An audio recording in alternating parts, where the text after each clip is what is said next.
Great veteran Bollywood movie hero Dharmendra paaji చనిపోయారు.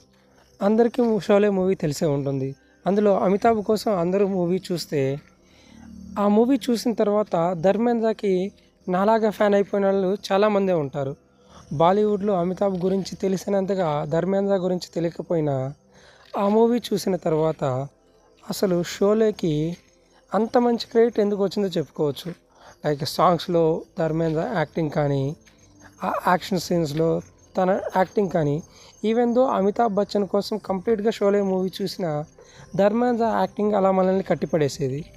But అలాంటి great actor ఇప్పుడు మన మధ్యలో లేరు. నిజం మాట్లాడుకోవాలంటే అమితాబ్ బచ్చన్ తప్ప మనకు బాలీవుడ్లో అంతగా ఎవరూ తెలియకపోవచ్చు. బట్ ధర్మేంద్రకి ఉన్న క్రెడిబిలిటీ బాలీవుడ్లో అంతా ఇంత కాదు. అందుకేనేమో ధర్మేంద్రని ద హీమ్యాన్ ఆఫ్ బాలీవుడ్గా పిలుచుకుంటూ ఉంటారు. నిజానికి ఆయన బాడీ కూడా అలానే ఉంటుందిలేండి. ఇక వి మిస్ యూ ధర్మేంద్ర.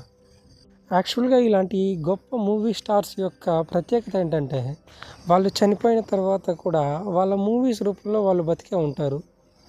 అందుకే సెలబ్రిటీస్ అనడం కంటే మూవీ గ్రేట్ యాక్టర్స్ వాళ్ళకి చావు లేకుండా చావు తర్వాత కూడా జీవించే ఉంటారు.